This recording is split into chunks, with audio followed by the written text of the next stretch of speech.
네, 시청자 반갑습니다. 네, 신건섭입니다.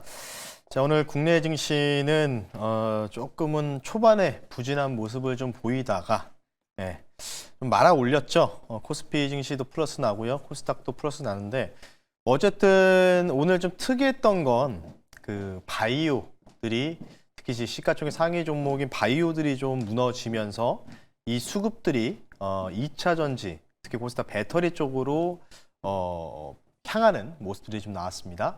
자, 어쨌든 뭐 이 현상들이 이번 주에 정말로 이제 바이오가 꺼지고 2차 전지 중심으로 갈 건가? 이거에 대해서 좀 고민을 좀 해봐야 되겠죠. 함께 고민을 하게 될 우리 유나 아나운서와 함께 하겠습니다. 안녕하세요. 안녕하세요. 네, 오늘도 마찬가지로요. 요즘에 특징주가 좀 다르네요. 특징주 얘기하신 거랑 이렇게 뽑은 거랑 좀 다르신데 우리 네, 시청자분들이 맞아요. 앞에선 제가 애프터마켓 특징주 브리핑 하기 때문에 조금 다를 수 있어요. 그래서 어쨌든 뭐 좀 달라졌기 때문에 오늘 특징 종목들 중에서 우리 시청자분들이 가장 궁금해하는 종목 어떤 종목인지 첫 번째 종목 좀 공개해 주시죠. 네, 이 안에서 먼저 여쭤볼 특징주는 바로 에코프로입니다.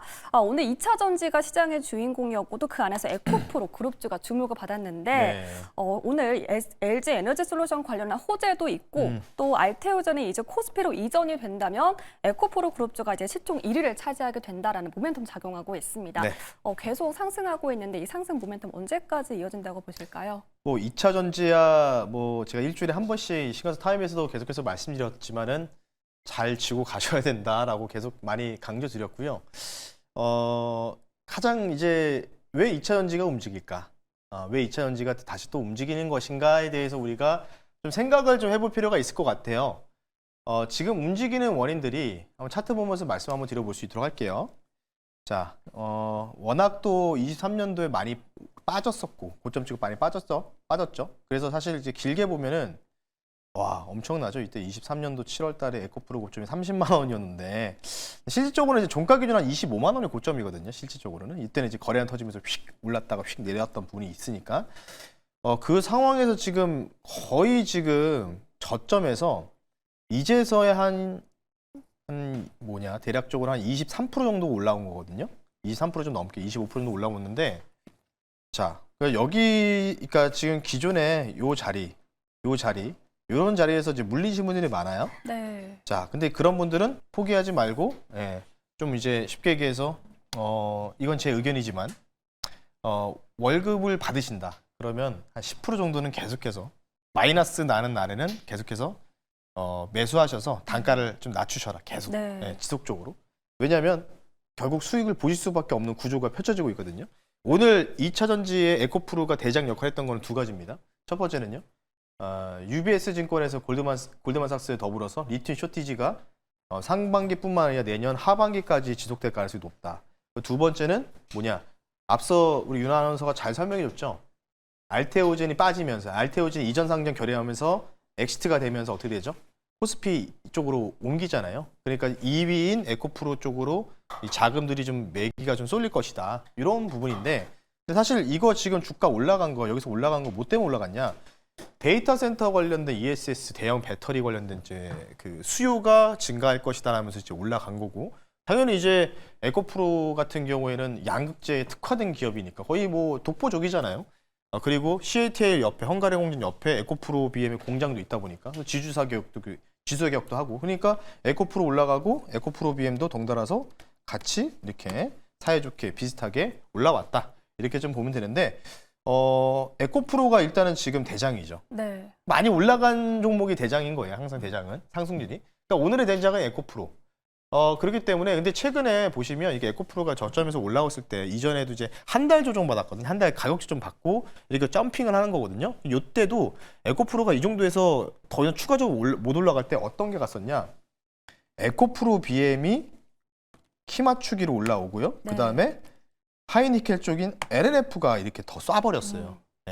차트 보시면. 그래서 에코프로 같은 경우에는 난 지금 자리에서 물려도 될 것 같아 라고 하신 분은 매수해 하셔도 되는데 만약에 내가 좀 그런 게 조금 나는 좀 무서워 그러면 과거 10월 중순에 10월 말에 패턴을 좀 봤을 때는 에코프로 BM을 차라리 매수하든지 LNF를 매수하든지 뭐 다양하죠. 뭐 전해질 쪽을 매수하든지 예, 뭐 대전제는 응급주 쪽을 매수하든지 전반적으로 좀 볼 수밖에 없고요. 그리고 지금부터 이제 쏴서 올라가는 거. 23년도에 저는 이제 계속해서 이때도 말씀드렸던 게 23년도에 고점 부근을 갱신할 가능성이 2차전지 몇 개 종목 중에서 보인다. 대표 후보군 중에 하나예요. 근데 이제 대부분 이제 그런 이제 하우스 쪽에서 커버하는 애널리스트 분들은 당장의 숫자가 나올 수밖에 없는 게 ESS라든지 전기차 관련된 부분이잖아요. 근데 휴머로이드 관련된 부분에 대해서는 카운팅을 못 하고 있어요. 왜? 숫자가 안 나오고 아직 진출을 못 했으니까. 그러니까 저는 이제 그걸 보고 가자는 얘기거든요. 그래서 고점을 한번 갱신할 가능성이 높다. 언제? 26년도 하반기가 될 수도 있는 거죠. 예, 그래서 계속 뭔가 좀 밀릴 때마다 계속해서 분할 매수하시는 게 좋고요. 이 종목 같은 경우에는요, 제가 볼 때 단기적으로는 대략 여기까지 열려 있습니다. 예. 이미 제가 계산값 두들기고 와가지고 15만 원에서 17만 원까지는 충분히 열려 있으니까 최근에 잡으신 분들, 그러니까 지금 아마 내일이나 내일모레 좀 눌리게 되면은 조금 이제 단기 트레이딩 선호하시면은 좀 변동성 이용해서 매수하셔서 15만 17만 원까지는 일단은 기본적으로 리바운딩 한번 생각해 보자, 급등 한번 노려보자라고 말씀드릴 테니까요. 52주 신고가가 나온 것 같죠? 아직 안 나왔는지 모르겠는데 계산 한번 해봐야 되는데 어쨌든 나온 것 같고요, 대략적으로. 그렇기 때문에 에코프로 계속 보고 나 부담된다. LNF, 에코프로 BM도 대안이 될 수 있다는 점 참고하시면 좋을 것 같습니다. 네, 에코프로를 비롯한 2차 전지 관련주 계속해서 상승 모멘텀 이어질 것이기 때문에 2차 전지 꼭 포트에 담아가야 한다. 눌릴 때마다 모아가자라고 자세하게 전략 세워주셨습니다. 이어서 다음 종목은 D&D 파마텍입니다. 오늘 낙폭이 꽤 깊었습니다. 13%는 하락을 마감했던데 네. 어떤 이유가 있을까요? 이유 뭐 찾아보셨어요, 혹시? 있었던가요? 보니까 없었죠. 딱히 이유가 없었죠. 것 같아요. 네, 없었어요. 진짜 없었습니다. 이유 없었습니다. 하락이 없었습니다. 네, 뭐 굳이 따지면 이따가 한 6시 이후에 기자분들이 아마 특징주 이것 때문에 빠졌다 뭐 하면서 이제 아마 헤드라인 자극적으로 해서 뽑아내겠죠. 그러니까 빠졌었던 이유가 없어요. 저도 뭐 뒤져보니까 메세라도 뭐 주간 거래에서 뭔가 이제 하락하는 부분도 없었고, 뭐 굳이 따지게 되면은 여기에 보게 되면 무상증자로 떠 있으니까 이거에 대한 세론인가? 뭐 이런 부분들도 여러 가지 있겠죠. 근데 오늘 이제 특징적인 게 그 1억 원 이상의 물량을 한 번에 매수와 매도하는 게 이제 최근에 이제 그 수급 카운팅 이제 상위에서 뽑히는데 D&D 파마텍이 2위더라고요. 1억 원 이상 매도한 물량들. 그러니까 한 번에 매도할 때 호가로 책을 낼 때 1억 원 이상 툭툭 던지는 물량들이 뭐 한 200 몇 개인가 해가지고 그 D&D 파마텍 2위로 랭킹가 돼 있더라고요. 잠깐 나고 보니까.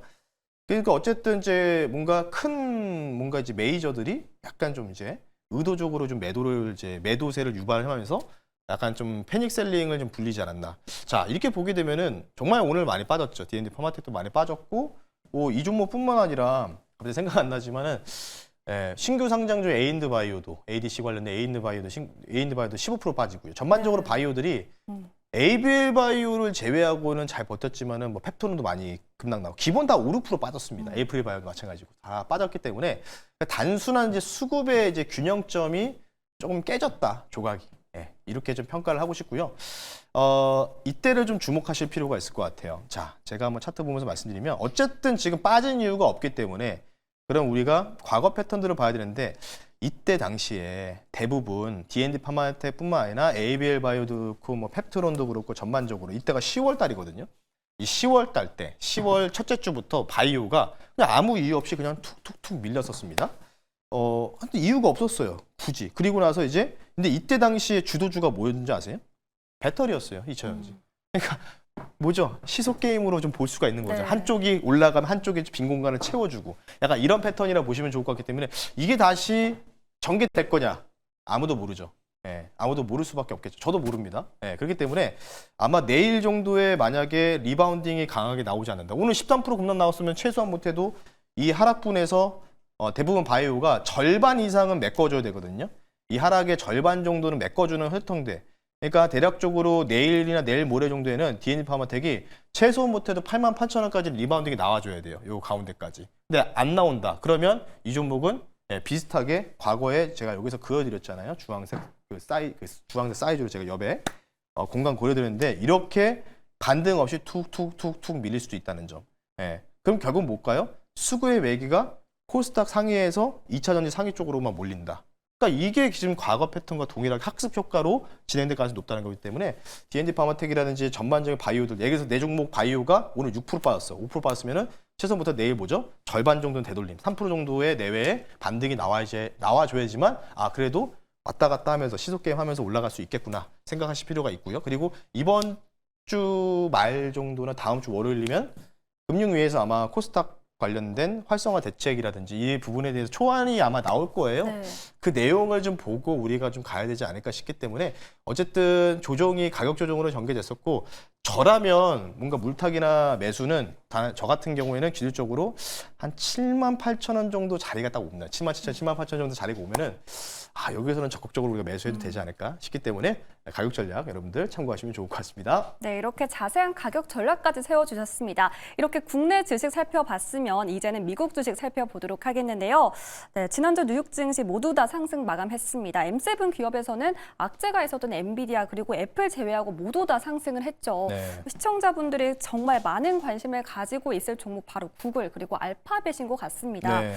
최근에 계속 구글이 많이 부각받고 네. 있잖아요. 이제는 엔비디아보다는 좀 구글에 힘을 실어야 할까요? 그냥 저는 이제 무슨 생각이 드냐면 그냥 알파벳 이제 구글이 두 개거든요. 알파벳 A가 의결권이 있는 게 A고 주주들이 C가 이제 통상 이제 그 내부자들 직원들이 갖고 있는 스톡 옵션으로 갖고 있는 게 C 클래스 C라고 보면 되는데 통상 알파벳 A로 봐야 되겠죠. 근데 저는 항상 말씀드린 게 뭔가 엔비디아는 그러니까 비교하지 말자. 어쨌든 엔비디아 쇼트이 터지니까 AMD가 올라간 거고 네. AMD 쇼트이 터지니까 TPU가 부각되면서 이렇게 올라간 거거든요. 그러니까 뭐 그냥 똑같은 뭐 이제 2차 대전이다 뭐 이렇게 얘기를 많이 해요. 근데 비교를 해서 근데 어차피 똑같이 이거를 왜 구글까지 올라가는 거 보면은 저는 이런 생각이 돼요. 월가에서 미국의 월가에서는 그냥 다 좋게 보고 있는 거고 이게 네. AI 버블이 아니라는 반증이거든요. 그래서 그런 부분을 좀 생각하실 필요가 있다라고 좀 보면 될 것 같고요. 알파벳 A, 구글 같은 경우에는요. 지금부터 잘 집중해서 들으실 필요가 있는데 옵션 구조가 많이 좀 어그러져 있습니다. 많이 깨져 있습니다. 콜옵션 프리미엄이 지금 구글 쪽에 콜옵션 프리미엄 보고 왔는데 되게 많이 엉켜 있더라고요. 그래서 상방에 대한 좀 제한적이다. 이렇게 좀 말씀드릴 테니까 이 콜옵션의 프리가 뭐냐면 쉽게 얘기해서 우리가 집 살 때 뭐 분양가가 5억짜리인데 한 2억짜리 해가지고 P값이 있잖아요. 프리미엄이거든요. 어중간쯤 제가 많이 꼬였다고 했던 게 위에 지금 330불에서 340불, 요 350불까지 해서 엄청 비싸요. 네. 한 3배, 4배 비싸거든요, 콜옵션이. 그러니까 여기서부터 베팅을 엄청나게 해가지고 쫙 올린 거기 때문에 옵션 세력들이. 그래서 알파벳 보유 중이신 분들은 뭐 여기 구간에서 내가 매수했다, 요 구간에서 만약에 매수했다, 단가가 250불 이하다라고 하면은 뭐 들고 가 될 것 같아요. 조정 나왔다 다시 갈 거니까. 근데 최근에 뭐 300불 위에서 매수했다고 하면 변동성이 좀 생길 위험이 있기 때문에 옵션 프리미엄 때문이겠죠. 그렇기 때문에 단기적으로 차익 실현 좀 하시는 게 좋고 250불 이하에서 사신 분들만 홀드하자 이렇게 좀 말씀드리니까요. 참고하시면 좋을 것 같습니다. 네, 이렇게 알파벳에 대한 자세한 가격 전략까지 꼼꼼하게 세워봤습니다. 오늘도 정말 유익하고 알찬 시간이었는데요. 오늘 방송 마치고도 인사이트 들어볼 수 있죠. 네, 뭐 네이버에다가 신광석 검색하시면요, 여러분 무료 주식 밴드 나오고요. 무료 주식 밴드에 오늘 했던 또 너튜브 영상도 올려드릴 거니까. 2차 전지가 다시 또 움직이고 있죠. 2차 전지 안 움직일 때 제 욕을 좀 많이 하셨던 분들이 많은데 2차 전지가 결국 다시 또 움직였습니다. 어쨌든 뭐 바이오랑 계속해서 2차 전지 이바 장세가 계속해서 제가 볼 때 내년 6월 지방선거까지는 계속 이어질 거예요. 네. 그래서 어떻게든 코스닥을 1000 위로 올려놓고 1300, 1500까지 찍는 시나리오가 저는 개인적으로 생각하고 있거든요. 그래서 이런 부분들 처음 들으신 분들은요, 네이버에 신광석 검색하셔서 주식 밴드를 통해서 여러분도 한번 코멘트 한번 얻어가셨으면 좋겠습니다. 네, 현재 댓글로 많은 상담 올라오고 있는데 시간 관계상 여기서 마무리하도록 하겠고요. 더 많은 인사이트는 매니저님 네이버 밴드 통해서 많이 인사이트 들어보시면 참 좋을 것 같습니다. 지금까지 신광석 매니저님과 함께했습니다. 고맙습니다. 네, 고맙습니다.